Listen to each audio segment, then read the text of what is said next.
Okay, so now we have everything set up. We have the flash and the receiver and the umbrella.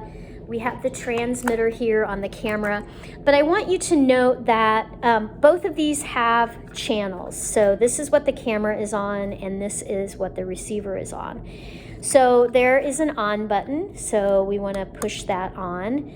And we want to make sure that these are on the same channel, because if we don't, then they're not going to talk to one another. And the other reason why you want to pay attention to this is if you are photographing and there's another group of students doing this too, if you guys are on the same channel, it is a possibility that you could actually trigger somebody else's flash if you're on the same channel. So it's kind of good to be on different channels. All right, so this is our first venture into Flash.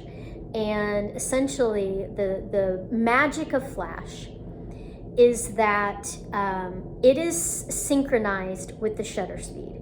So when the shutter is going on and off, like the whole time it's open, the flash is synced to literally turn on as soon as it opens and turn off when the shutter closes. If the flash is out of sync, you will actually have part of the image that is dark, because either the shutter was open for just a split second before the flash went off, or the shutter speed went off, or the flash went off before the shutter speed closed. Then you would have a band, and you know that it's not synced.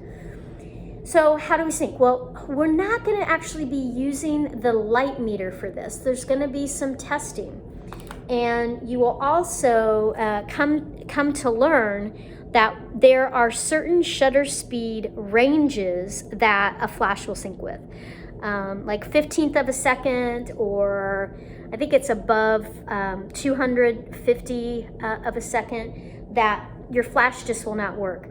Each camera in the camera manual kind of even says what that range is, so we'll figure that out. So I have this on 1/25th of a second. I have my aperture at 5.6 and my ISO at 400. And I actually have my white balance set to flash, because that's what this is. And I'm going to see how that works. So I have this on, and then I have the flash on S1. I guess I should show you here. Let me bring this up.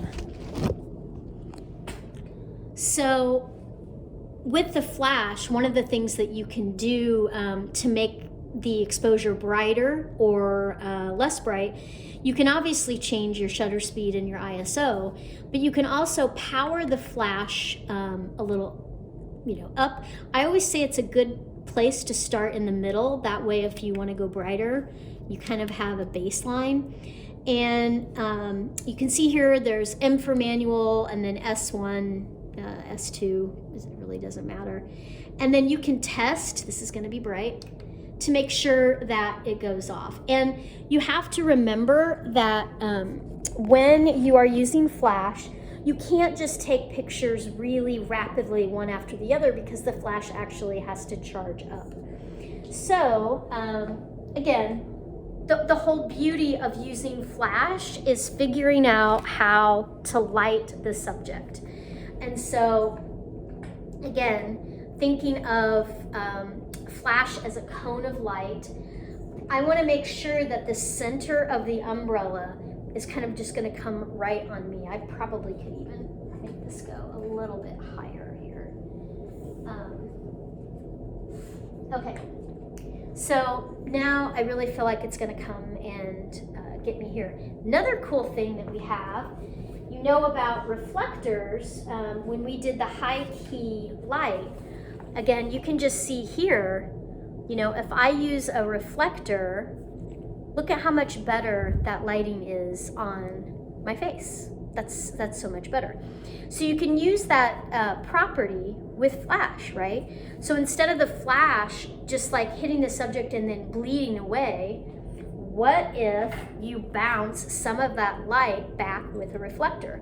So the reflectors have, these little tabs, and there is this handy dandy, another little mount that goes on a stand. This comes off and goes on a light stand.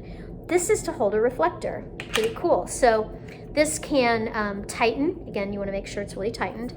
This one allows you to tilt. So I'm going to have this kind of go a little back. And then again, I'm going to use this little piece of fabric here because I really don't want to get the reflector messed up. And this is like heavy duty action here. Now, to be totally honest, the best thing in the world is if I had an assistant that could hold this for me. That would be great.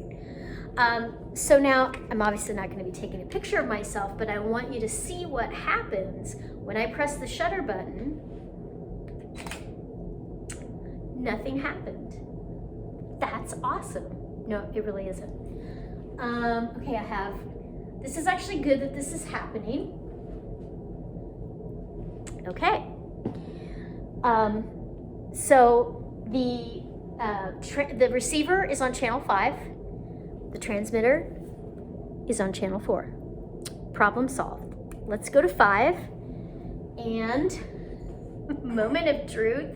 I love it when demos go wrong. And then go. There we go. You saw the flash. And anyway, you're going to learn how to do this. A lot of it is trial and error and experimentation, and it is so much fun. Thank you.